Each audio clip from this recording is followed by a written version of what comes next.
What happens when a woman in Nigerian politics dares to challenge a powerful man? She gets silenced, suspended, and erased.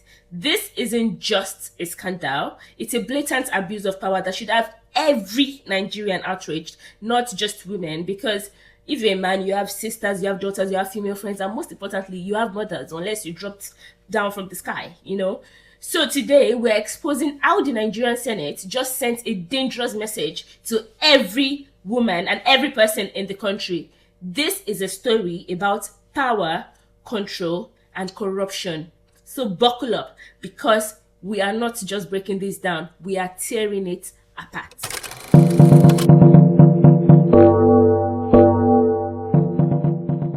Hi guys, welcome back to Official Biola Live. So today we are taking a break from our usual programming to talk about something really important, because first of all, it's International Women's Day. So happy International Women's Day to all the wonderful and amazing women out there.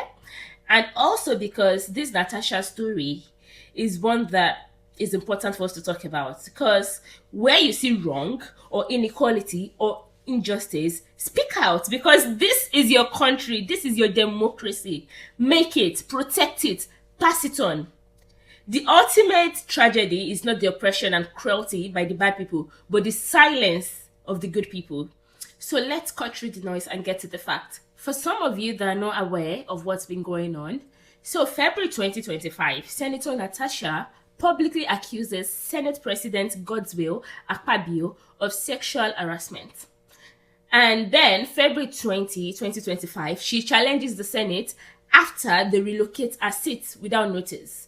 An argument happened, tensions exploded, and then March 6, boom, the Senate president, and they'll say the Senate, suspends her for 6 months. 6 months. Was this about discipline, or was this just about punishing a woman for speaking out? What the Senate president and the Senate members want you to think is that the two incidents have nothing to do with each other. The accusations and then the suspension, they have nothing to do with one another. I am a Yoruba girl. There's a proverb in Yoruba which says, Ajekelano, omo kuloni, tani umepe ajano, lupa omo. This basically means that a witch cried yesterday, a child dies today. Who doesn't know that the witch that cried yesterday killed the child that died today? For the non-Yorubas or the non-Nigerians that are wondering, what does this mean? It is basically the principle of parsimony, that's Occam's razor, which tells us that the simplest, most elegant explanation is usually the one closest to the truth. So here in this situation, we have a lady, a woman, accusing the Senate president of harassment. And then a few days, weeks later, this Senate president is suspending her, and they want us to believe it has nothing to do with that accusation. Are you for real? Be for real. You are lying. You're lying. And also, let's assume that there's a word that's even true. Like, they should have known the optics. They are the ones in politics. They know the optics. They should have known what it would look like. But nope, they don't care about that because they have no respect for us. So let's get real. Was this about discipline, or was this about punishing a woman for speaking out? Because if a male senator had made this claim, would the Senate have treated him the same way? We remember Senator Abo. Yes, the senator that was caught slapping a woman on CCTV. What happened to him? Yes, the Senate put together an investigative committee. But was he suspended? Was he? No. This is a senator that was caught slapping someone on CCTV. It was not suspended, but you want us to believe you've suspended Senator Natasha for an argument? Seriously. So let's talk about the law, because the question here is this suspension legal or illegal?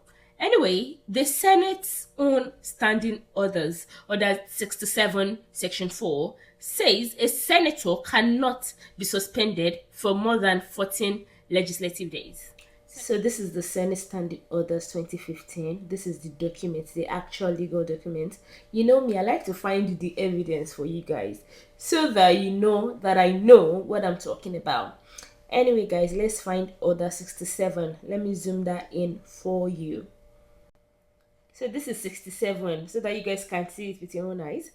And this is number 4. You can see it right there at the end of number 4 where it says not exceeding 14 legislative days. Senator Natasha was suspended for 6 months. A federal high court ordered the Senate not to investigate her. They ignored it. So let's not sugarcoat it. No matter what your bias is, it is clear the Senate has just spat in the face of the law. They think they're above the law. And you have to think about this. If they can do this to a senator, what does that say about the common people? What does that say about their respect for democracy? So yes, this is not just about corruption. This is impunity. And if we let them get away with it, they will do it again. So that is why we are talking about this. We have to make sure that they know that we can see them. We see it. We see it. Another question is, would this happen in other countries? So let's compare this to the rest of the world. United States, when accusations are made against US senators, let's forget what's going on in the US right now, but typically when accusations are made against US senators, there's an ethics investigation, due process, not a political execution.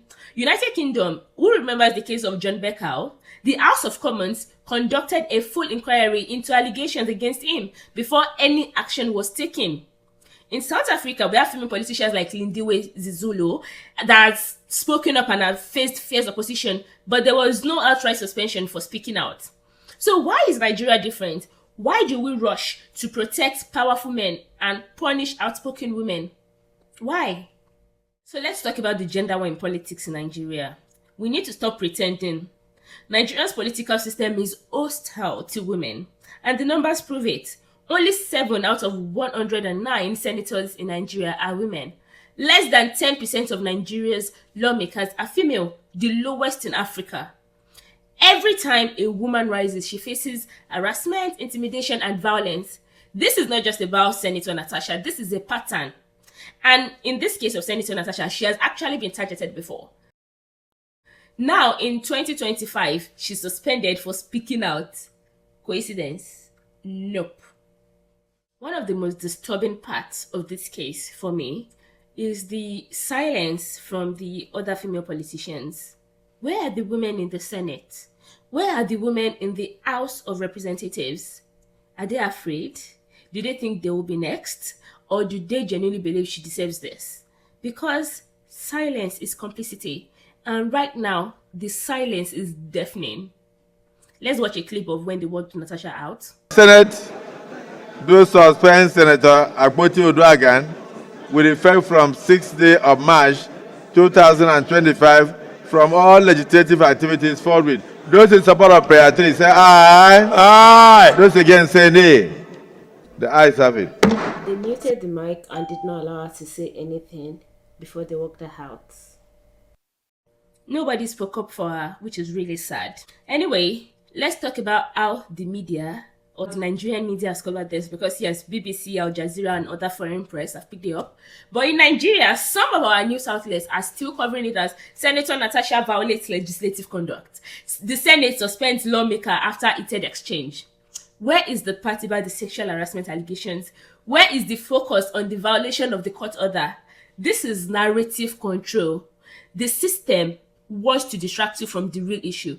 Don't fall for it.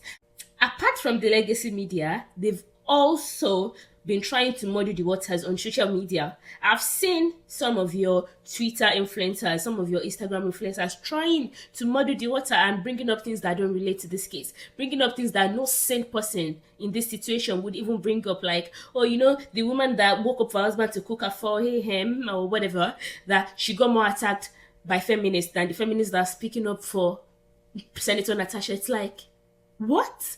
What are you talking about? How did you even come up with that? How did your brain try to link two things that are completely unrelated? How did you jump? Like, the mental gymnastics you must have done to get to that conclusion. We are talking about something very important, and you're bringing up that nonsense point of view. They want to distract you. So basically what I'm saying is that do not fall for it. Do not. We don't know whether they've been paid or whether it's just their mental acuity that is low, but do not fall for it. At the end of the day, this isn't just about one woman. This is about power. Who controls the narrative in Nigeria? This is about justice. If this can happen to a senator, what hope is there for the average Nigerian? This is about democracy. Are we going to allow this level of corruption and impunity to stand? So here's my challenge to you. Are you okay with this? Are you okay with powerful men crushing anyone who challenges them? Are you okay with democracy being trampled? If your answer is no, then speak up. Comment below, share this video, tag your friends, your family, anybody you know. Because today it is Natasha. Tomorrow it could be someone else. It could be you, it could be your sister, it could be your mother, it could be your best friend, it could be anyone. So yeah, talk, speak up. Anyway, until next time, stay informed, stay engaged, and never stop questioning the powers that be. Bye.